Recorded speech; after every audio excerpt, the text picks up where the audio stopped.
Hello everyone, this is Dilip Kumar Misra, PhD student under Professor Pradeep Dixit sir, and today we are going to discuss about the lab ME374, that is manufacturing process lab, and under this lab we will be discussing about glass micro machining by electrochemical discharge machining process. So first of all we need to ask the question why we need glass micro machining. So as we all know, glass is a optically transparent and biocompatible material. So it has got applications in microfluidics and biomedical devices because of these properties. However, being hard and brittle in nature, machining of the glass based substrate is quite challenging, and it can break sometimes if there is a mechanical contact force. So we cannot use contact based traditional processes. Therefore, we need to look after some processes of non-traditional type, such as laser based machining, ultrasonic machining, reciprocating machining. But if you look at these processes, they have certain limitations, such as ultrasonic machining is quite slow, has slow material removal rate, as well as there is a problem of tool clogging and workpiece breakage by the abrasives. Coming to laser machining, it has, although it can machine glass substrate easily, but the setup of laser is quite costly and it is a serial process. So suppose we want to create 10 holes, so you have to go one by one. Coming to chemical etching process or chemical machining process, it has got very slow MRR and it is also a costly process. So comparing these, we need to look upon a process which is a bit cheaper and also a bit faster.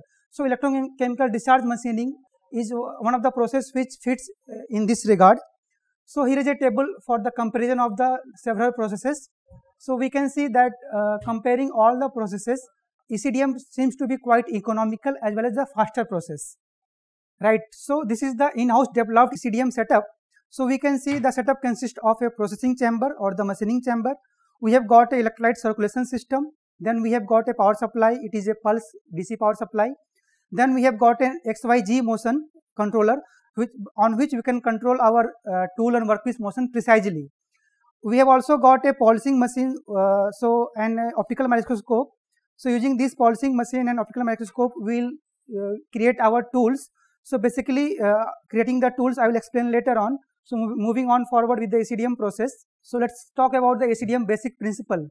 So you must have studied about in ME338 course about ECM and EDM process.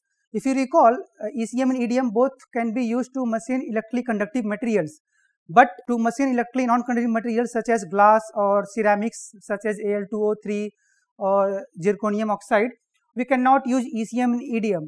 So ECDM is a hybrid of these two ECM and EDM process, and in which we are using a tool electrode or the cathode, which is immersed inside an electrolyte, and we have got a counter electrode which is of much larger in size and kept around the cathode.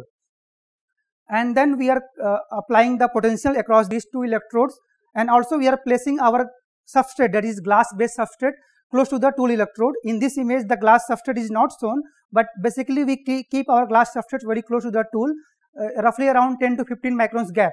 So what happens when we start applying the potential difference across the electrodes due to electrolysis of water and the electrolyte, H plus and OH minus radicals are formed, and these H plus ions move towards the cathode or the tool electrode, and they form gas bubbles. These gas bubbles, with further increase in the voltage, they merge together and form a thin insulating film around the tool electrodes.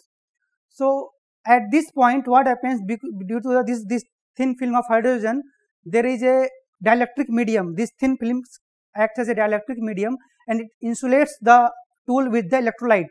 So here we further apply the voltage, and as we increase the voltage, this thin film breakdowns happen.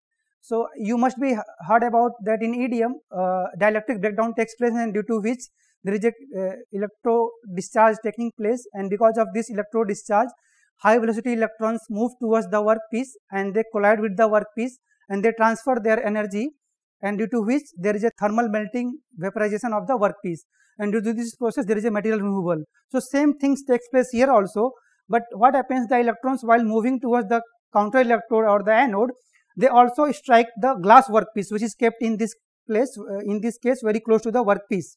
So due to which the electrons impinging on the glass substrate, same thermal melting and vaporization takes place. One more phenomenon that takes place in this is chemical assisted etching. So, as due to the discharge, the electrolyte heats up, and at heated electrolyte at high temperature, the glass etching also takes place by the electrolyte. So, in ECDM, the material removal takes place by two processes, that is thermal melting and vaporization by the discharge, as well as the chemical etching by the electrolyte. So, coming to the important process parameters that is critical in ECDM. So, we have got the first power supply parameters, that is what kind of power supply we are using. Either we are using a DC direct current or DC pulse type. Okay, and if you are using pulse, then what is the frequency and duty cycle of the power supply. And coming to electrolyte, what kind of electrolyte you are using, acidic, basic or neutral, and what is its concentration, as well as what is the temperature of the electrolyte. Suppose you are starting at room temperature or you are preheating the electrolyte. So, these are the parameters of electrolyte. And okay, so coming to tool workpiece gap parameter. So, what happens when the gap is more than, let us say, 70 or 60 microns. In that case, the electrons which are moving towards the anode, and while moving towards the anode, they strike the workpiece, may not strike with enough energy and may not result in material removal. So, that is why the tool workpiece gap should be maintained around 10 to 15 microns, so that we are getting some material removal. So, apart from that, some other properties are of tool electrode could be what is the material, what is the roughness of the tool electrode, because roughness comes into picture when there is a formation of gas bubbles and subsequent film formation. So, in that case, roughness is also important. And also the tool immersion depth decides the working the area exposed to the gas bubbles, and will decide the what amount of current and voltage we need. So, these are some of the important parameters in the ECDM. So, coming to the experimental front, so we are using stitching needles. You can see from the below image, we are using stitching needles as our tool electrodes. So, basically when we buy these stitching needles packets from the market, they are of several dimensions, and some of the tips are not fully sharp, maybe blunt, or some of the tips are broken. So, what we see, we take these needles and then we capture the images using optical microscope, and we see that what is the tip size of these needles. If the tip size is around 110 microns in this case, because if the tip size is more than less than 100 microns, so the tool wear is quite rapid, and we cannot go for creating channels or macro features for longer durations. So, we are for current study, we are keeping the tip size around 110 microns. So, for making the tips around 110 microns, we are using polishing machine. You can see in the figure below. So, using the polishing machine, we are polishing the needles. If it is less than 100 microns, 110 microns, we are polishing it and bringing it to close to 110 microns. And then we are checking the size using the optical microscope. So, I have shown a demonstration of one needle where we can see that its size is less than 100 microns, it's roughly around 70 microns. So, we cannot use this tool. Then I polished this tool using the polishing machine. Then I got the tip around 108 microns. So, now this tip is quite good and it can be used for our experiment. So, I said 110 microns, but we can go keep plus minus 10 microns. So, we can take 100 to 120 microns needles for our experiments. So, this tool can be used. Sometimes the problem occurred that while polishing, we can over polish the tool. So, the tool size may go beyond 120 microns. So, in this case, the tool was around 190 microns. So, this tool also cannot be used. So, we will demonstrate the experiment with tool 2. So, now we will go on with our demonstration of the experiments. Thank you. Hi guys, this is Zulfikar Arab, and I am a PhD student of Electrochemical Microfabrication Lab in Mechanical Engineering Department, IIT Bombay. This lab is under Professor Pradeep Dikshit. So, as my colleague has discussed basic fundamentals of glass micromachining by ECDM method, and we will be seeing how exactly the material is going to remove and what are the exact steps we are following to perform this experiment. So, you can see here, this is the developed setup, in-house developed setup of electrochemical discharge machining, where we are going to microfabricate the glass samples. So, we can see here, this is the electrolyte tank in which we are putting our cathode, tool electrode and anode ring. So, we will apply the negative and positive terminals of the power supply to this cathode and anode, and this is the chamber to protect ourselves from the hazardous gases coming out of this process. So, this is the exhaust pipe to evacuate the gas forms during this process. And this is the electrolyte supply system from which we are putting our electrolyte in the system and also evacuating the electrolyte once the out of that machining zone once the experiments are done. So we right now it is KOH electrolyte in this electrolyte supply system.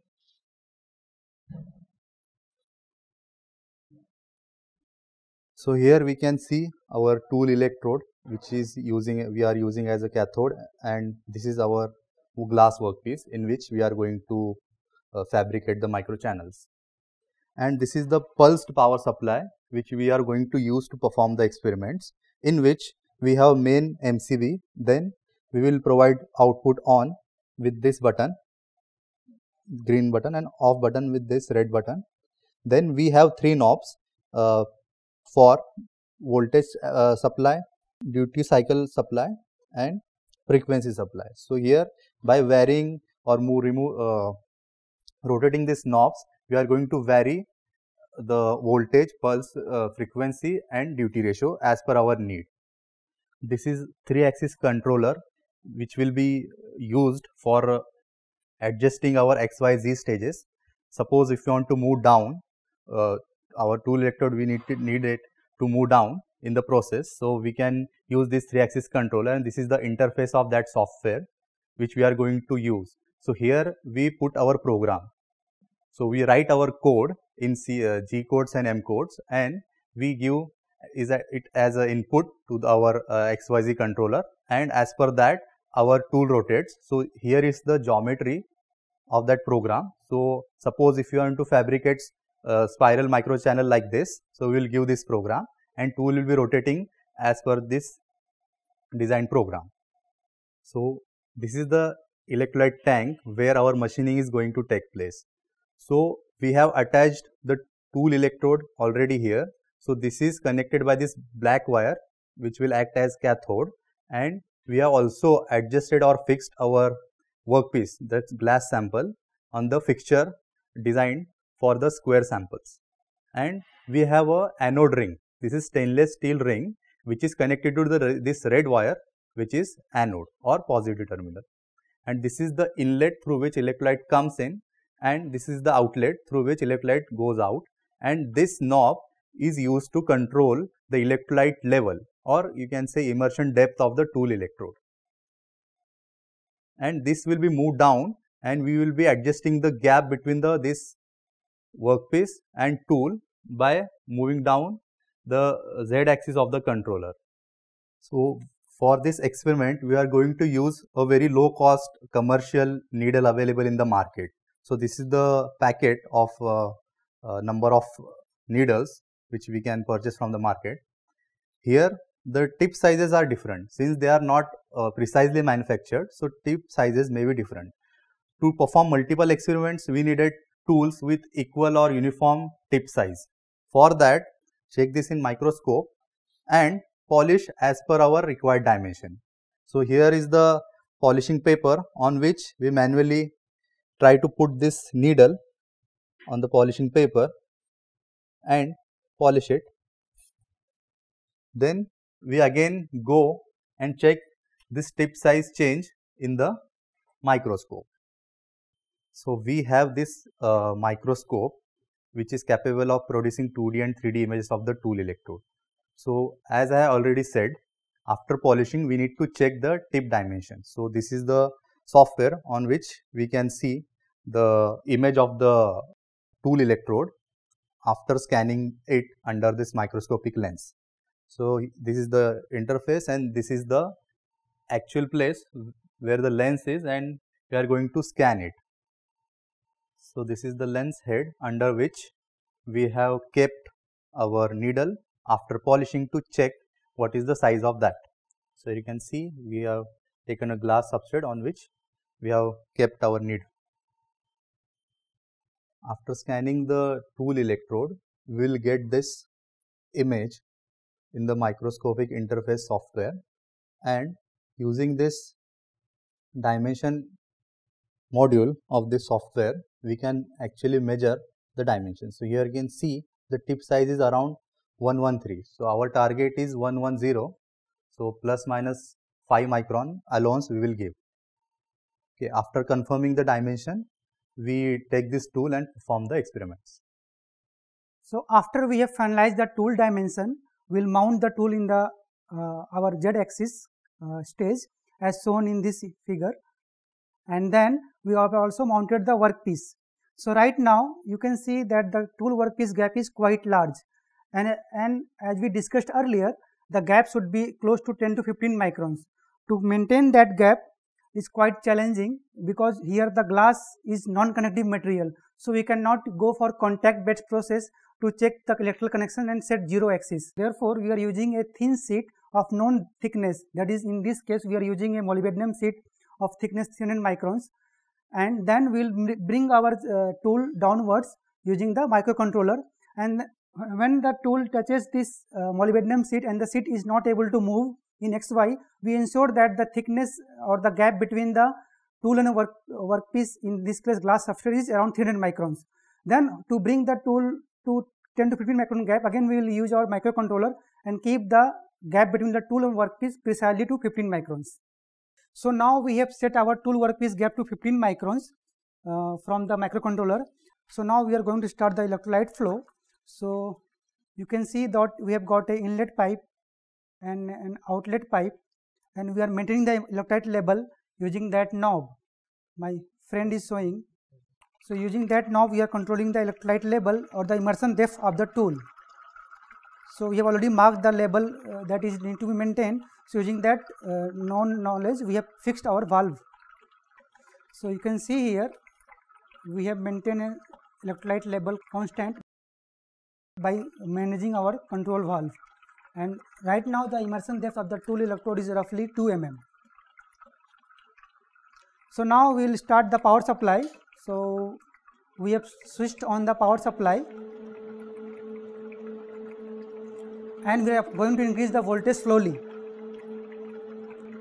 So you can see as we increase the voltage, we can see H2 gas bubbles getting formed near the tool electrode or the cathode, and as we keep on increasing the voltage, the rate of reaction increases and the number of bubbles forming gets also increased. So and slowly as we keep on increasing the voltage, we will see a gas film formation, and subsequently we will see electrochemical discharge between the tool and workpiece. So we can see here there is a electrochemical discharge, you can clearly see, and as explained earlier, due to this electrochemical discharge, there will be a thermal melting and evaporation of the workpiece as well as chemical etching of the glass by the electrolyte. So I have initiated my CNC code, and from that CNC code we are going to create that spiral channel as discussed earlier. So let's see what happens after the experiments, and we will look at the channels how they are formed. Okay, so the experiment is completed, and now we will take out our sample and look at the channel that is formed. So we have dried our sample and washed with water, and then again dried it, and now this is the machined macro channel that we have made using the ECDM process in this glass substrate. Now we will go to optical microscope and see its dimensions. Okay, so this is the spiral microchannel that we have made using the ECDM process. Now we will capture the image of this microchannel and we will measure the dimensions, that is the depth and the width of this microchannel. So we can see that the width of the microchannel is roughly around 189 microns, and we had taken a needle of around 110 microns. So the overcut of the during this process is roughly around we can say 70 microns, 70 to 74 microns. Okay, so after finding the width, now we are going to measure the depth of the channel. So for that we will zoom to a particular channel using this optical microscope interface. So we are zooming to a particular channel, that is the central channel, and then we will zoom further, and then we will try to capture a 3D image of this channel using this microscope.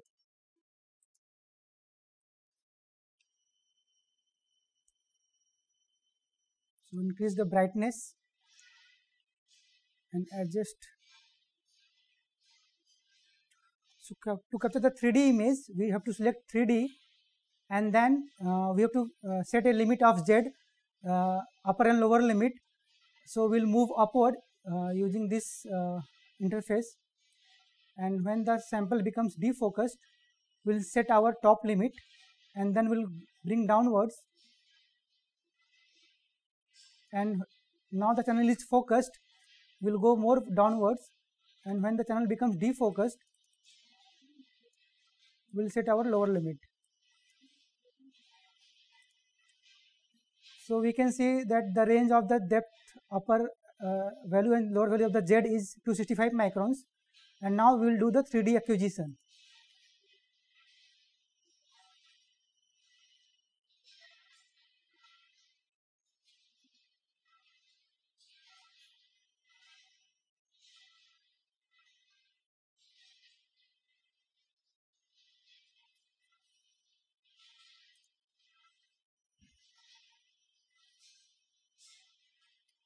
So now we are going to do measurement of this macro channel depth. So we'll go to 3D.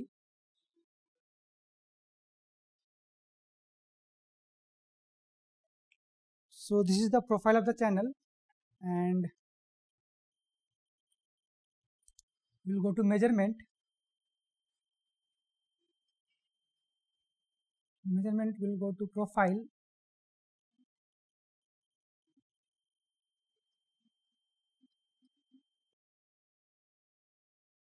So in profile you can see that we are getting a profile. The red line shows the profile of the channel. So now we will try to measure the depth using this measuring tool.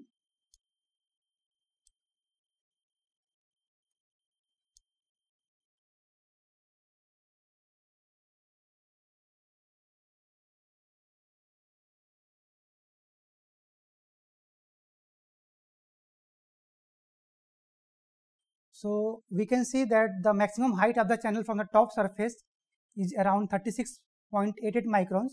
As shown earlier, we have measured the depth and width of the macro channel using the optical microscope at a given voltage. We can also vary our voltage to 3 or 4 different values and then do the experiments and then again measure the depth and width of the channels. So finally we can plot a graph for the effect of voltage on the depth and width of the channel, and give a conclusion how the depth and width varies with the voltage. Similarly, we can also study the tool wear. For the tool wear, we have to take the initial length of the tool before machining. So for that, again we will use the optical microscope to capture the tool length before machining from the notch of the tool, and then after machining we will again measure the length at 4 locations from the tip. So in this way we can measure how the tip radius as well as the tip height changes after the machining. So using the ECDM process, we can measure the macro machining of glass, what is the depth, width, tool wear, and come up with a conclusion how the machining voltage or other parameters affect the machining process. Thank you.